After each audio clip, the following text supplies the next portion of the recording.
Meu primeiro convidado desta noite é o presidente brasileiro Luiz Inácio Lula da Silva, que veio a público enfrentando a ameaça extraordinária do presidente Trump de impor tarifas de 50%, a menos que ele deve se dirigir à sua própria nação esta noite e nos concedeu uma entrevista exclusiva enquanto avalia sua resposta a essa ameaça sem precedentes dos Estados Unidos. Além disso, as tarifas de Trump são aplicadas principalmente a países que têm superávit comercial com os EUA, mas o Brasil tem déficit comercial. Então, por quê? Bem, Trump diz, porque eu posso. Mas ele também está acertando contas por Jair Bolsonaro, que foi presidente do Brasil durante o governo Trump 1.0 e que está sendo julgado por supostamente tentar dar um golpe contra o atual presidente Lula, tentando reverter a eleição de 2022. O que estão fazendo com o ex-presidente deles é vergonhoso. Eu conheço o ex-presidente. Ele lutou muito pelo povo do Brasil. Isso eu posso te dizer. E eu acredito que ele é um homem honesto. Acho terrível o que estão fazendo com ele. Bolsonaro, por sua vez, diz que é, entre aspas, apaixonado por Trump. Tenho profunda gratidão por ele. Tínhamos um excelente relacionamento. Conversamos sobre muitas coisas ao redor do mundo. Nós fizemos planos.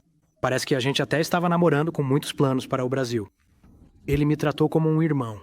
Ele me trata como um irmão e colocou meu nome na primeira linha daquela carta, bem ali, meu nome. Em meio a esse bromance, o atual presidente brasileiro, Lula, diz que é inaceitável que os Ilha Missawa ou qualquer governo estrangeiro interfiram em seus assuntos internos e no processo judicial.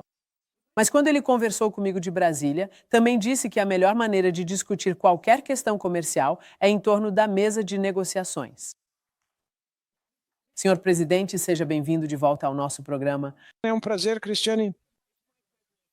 É um grande prazer falar com você novamente e me dirigir ao povo americano. Bem, isso é bom porque quero lhe perguntar primeiro, como é ser atingido por uma tarifa de 50% pelos Estados Unidos, a maior economia do mundo? Bem, Cristiane, para mim foi uma surpresa, não só o valor dessa tarifa, mas também como ela foi anunciada, a forma como foi anunciada. Acho que está faltando um pouco de multilateralismo na mentalidade do presidente Trump, e ele sabe que um problema desse tipo se resolve em uma mesa de negociações, ao redor de uma mesa de negociações. Então, o que vemos? Já estávamos negociando com os Estados Unidos há alguns meses. Meu ministro das Relações Exteriores, o vice-presidente da República, que também é o ministro da Indústria, Desenvolvimento e Comércio, estavam negociando. E desde março enviamos uma proposta ao governo dos Estados Unidos. Após 10 reuniões, enviamos uma proposta nos dias 7 e 16 de maio, dizendo o que queríamos. E qual foi o processo primeiro para chegar a um acordo? Para nossa surpresa, em vez de uma resposta à carta que enviamos, recebemos a notícia publicada no site do presidente do Trump. Não foi uma carta enviada oficialmente por meios diplomáticos. Acho que foi um erro, um grande erro, porque a carta do presidente Trump está cheia de coisas que não são verdadeiras.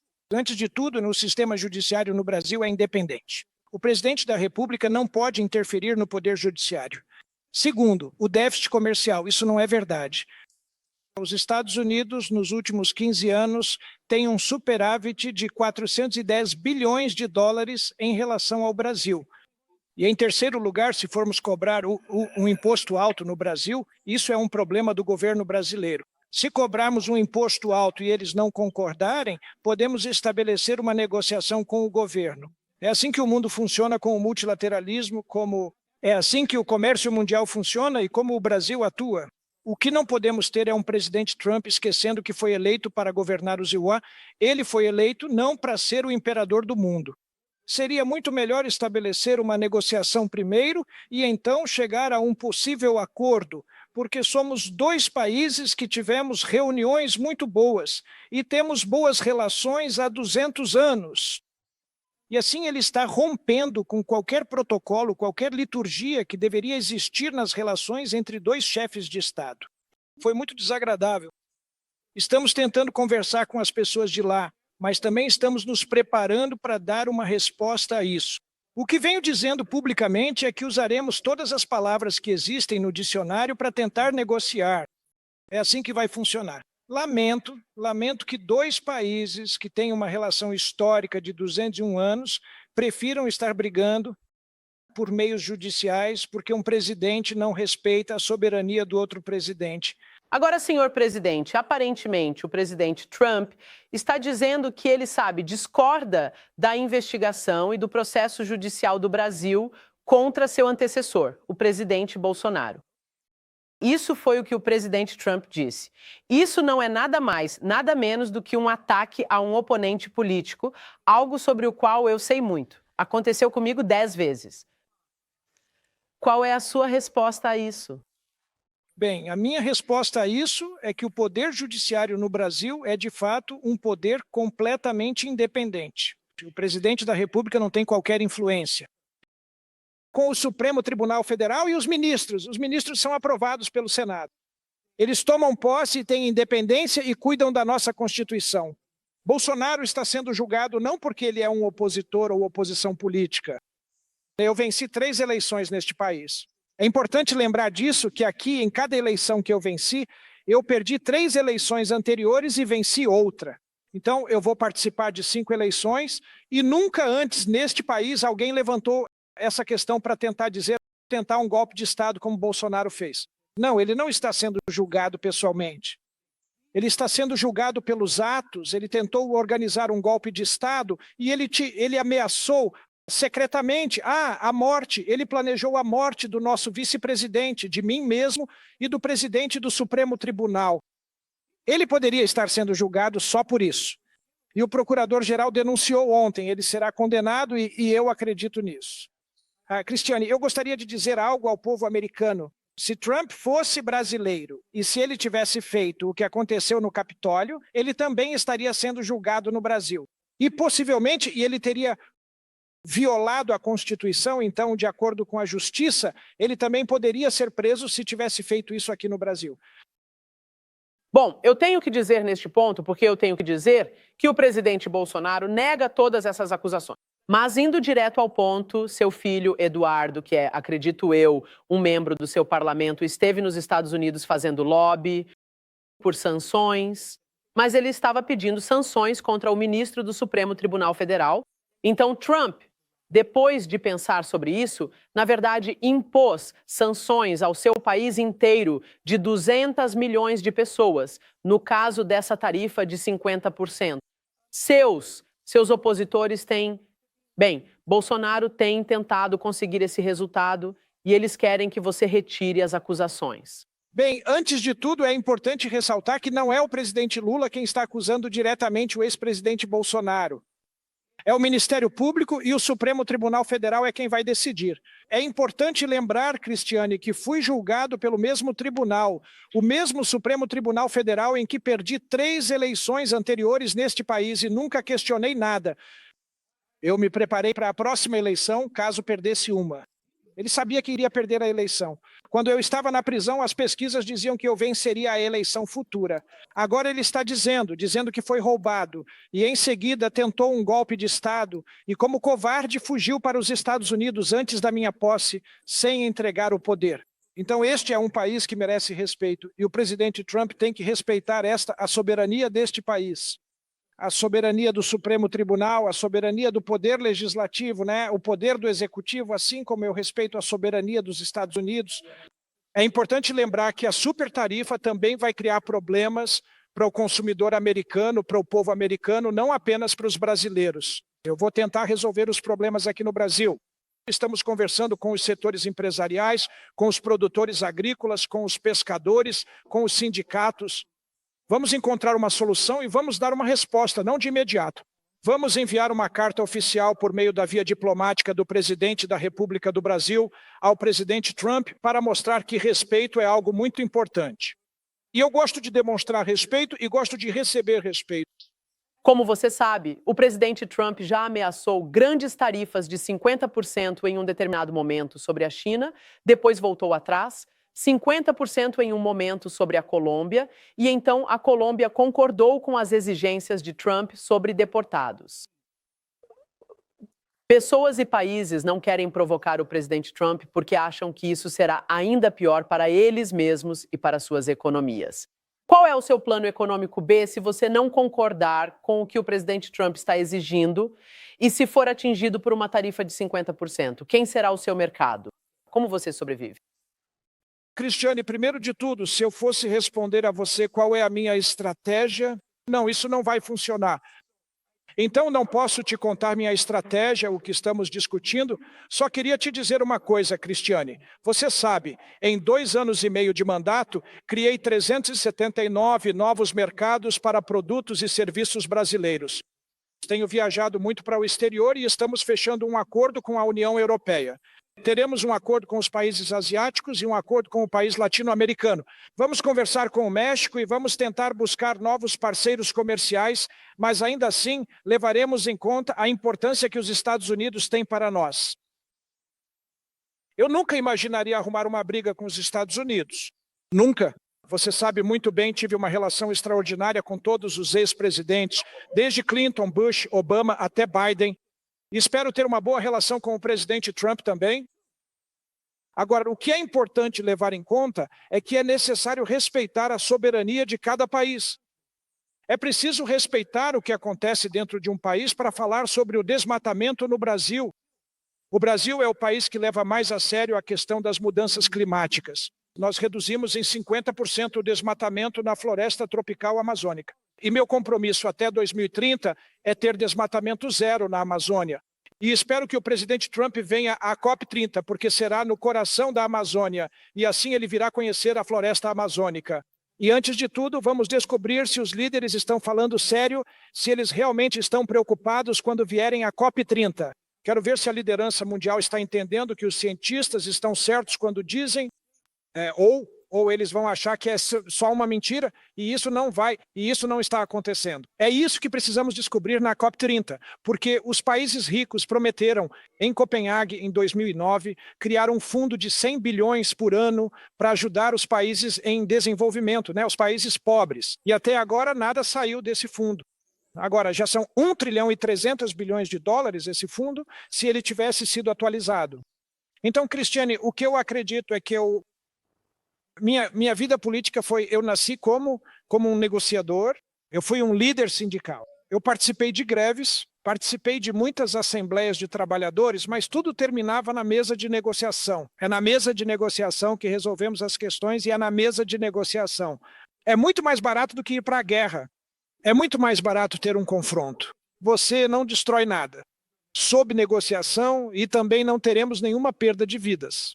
Ninguém morre na mesa de negociação. Este país que está falando com você é um país pacífico. Não temos litígio algum com nenhum país do mundo. E não queremos ter litígio com nenhum país.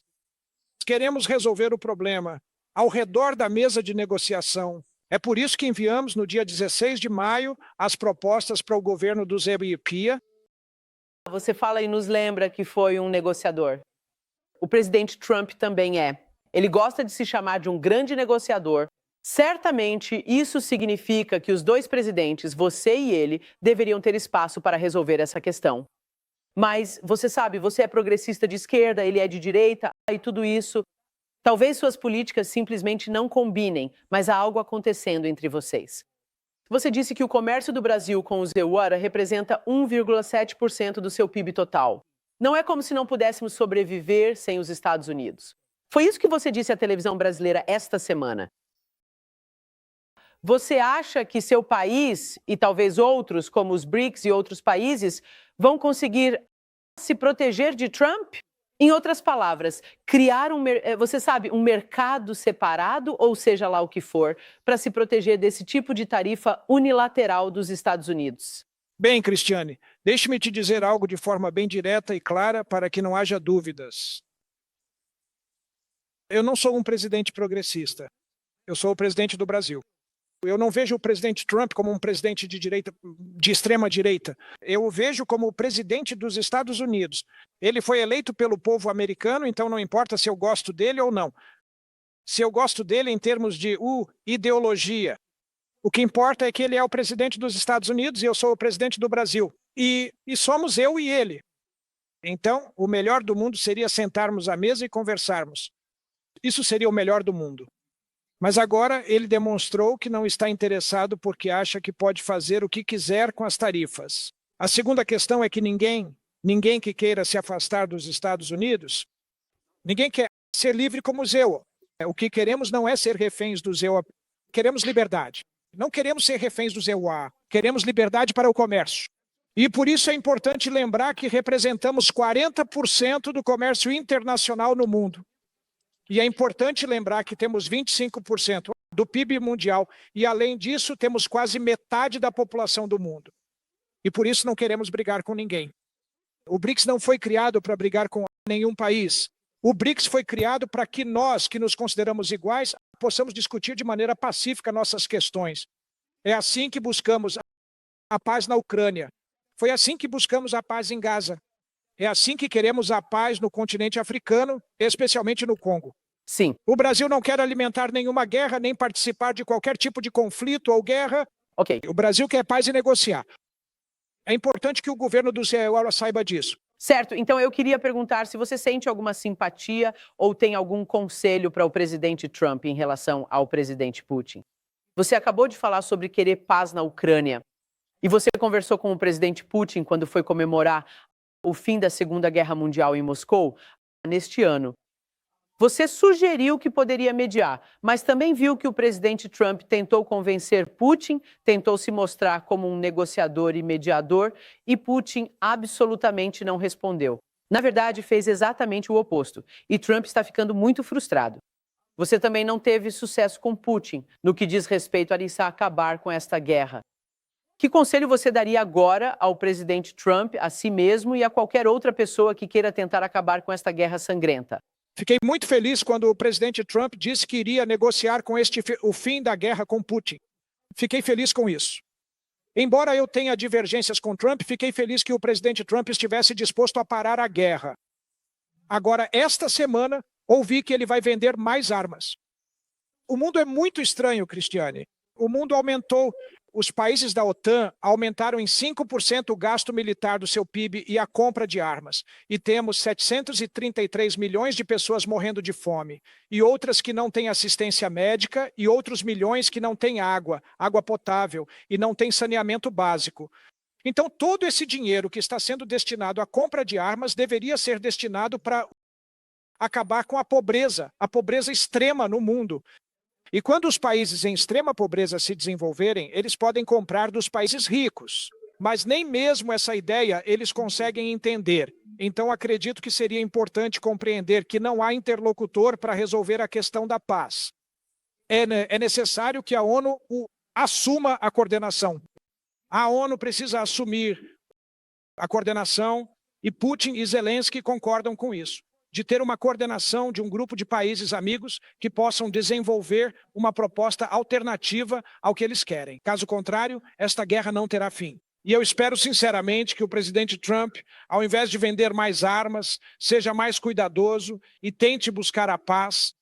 Ele tem a força, o poder para fazer isso. A mesma coisa eu penso, o presidente Xi Jinping, ele pode ser mais ativo e mais influente com Putin. Então, se você não tem interlocutores, a guerra vai continuar. É como Gaza. O que está acontecendo em Gaza? Netanyahu não demonstra respeito por ninguém. Ele não respeita a ONU, o ZEU, ele não respeita ninguém, nada. Netanyahu agora está predestinado a continuar no governo. E para continuar no governo, ele precisa ir para a guerra. Ele tem que matar muitas crianças. Esse é o mundo que queremos? É esse o mundo que queremos?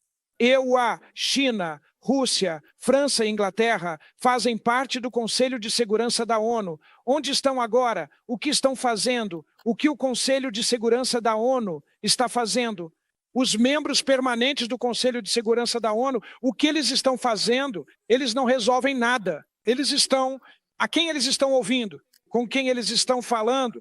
Todo dia eu leio o jornal, alguém pede cessar fogo e no dia seguinte Netanyahu mata mais mulheres e crianças lá. E agora ele acabou de matar crianças lá que estavam buscando comida e não armas.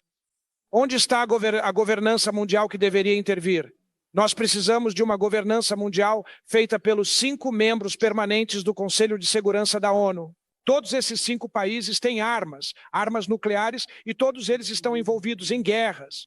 E os que invadiram o Iraque sem consultar a ONU. A França e a Inglaterra invadiram a Líbia sem consultar a ONU. E Putin invadiu a Ucrânia sem consultar a ONU. E a guerra em Gaza também não houve consulta à ONU. Então, Cristiane, estamos carentes de governança mundial, estamos carentes de governança global. Acho que os 5 membros permanentes do Conselho de Segurança da ONU deveriam se reunir e dizer: precisamos mudar o Conselho de Segurança da ONU porque não estamos tendo competência para resolver as questões. Vamos ter outra governança, E então precisamos ter representação da América Latina, da Ásia, do Oriente Médio. A Alemanha, o Japão precisam entrar para o Conselho de Segurança da ONU. Vamos mudar. Vamos mudar e ver se conseguimos estabelecer pelo menos a esperança de que o mundo terá mais paz do que guerra. Eu entendo. Queremos mais paz. Não há dúvida sobre isso. Então, quero te perguntar finalmente, o que você vai dizer ao seu povo quando fizer um pronunciamento nacional sobre a crise atual? Ela foi descrita como a pior crise entre os Estados Unidos e o Brasil em mais de uma década. O que você vai dizer ao seu povo? Bem, eu ainda não consigo ver uma crise iminente. Sinceramente, eu realmente acho que não há uma crise, pelo menos não agora. Que em uma negociação é assim que funciona. Cada um diz o que quer e cada um ouve o que tem que ouvir. Mas o que é importante é que a relação entre os dois países não pode continuar assim. Eu não me considero um imperador para tomar uma decisão e publicar no jornal. Não é assim que eu trabalharia. Isso é impossível. E agora o presidente Trump escreve uma carta e coloca como condição, uma pré-condição para a negociação. Não. Ok. Isso é muito discricionário. Eu nem consigo acreditar nisso. Quando li a necessidade, a carta, pensei que fosse notícia falsa quando vi a carta na mídia. E então pensei que era uma carta verdadeira assinada pelo presidente Trump. Então posso assegurar a você que o Brasil, no momento certo, dará a resposta adequada à carta do presidente Trump. E no meu pronunciamento ao povo brasileiro, vou dizer ao povo brasileiro o que estou pensando sobre tudo isso. E sinceramente posso assegurar a você que o Brasil não gosta de criadores de problemas e de confusão. O Brasil gosta de negociar em paz. E é assim que eu ajo e acho que é assim que todos os presidentes deveriam agir. E isso eu penso o mesmo sobre o presidente Trump. O Brasil é um aliado histórico dos Estados Unidos. O Brasil valoriza as relações econômicas que tem com os Estados Unidos, mas o Brasil não aceitará nada que lhe seja imposto ao país. Nós aceitamos negociação e não imposição. Bem, obrigado, Cristiane. E eu sinceramente espero, Cristiane, que o presidente Trump faça uma revisão e reavalie sua opinião.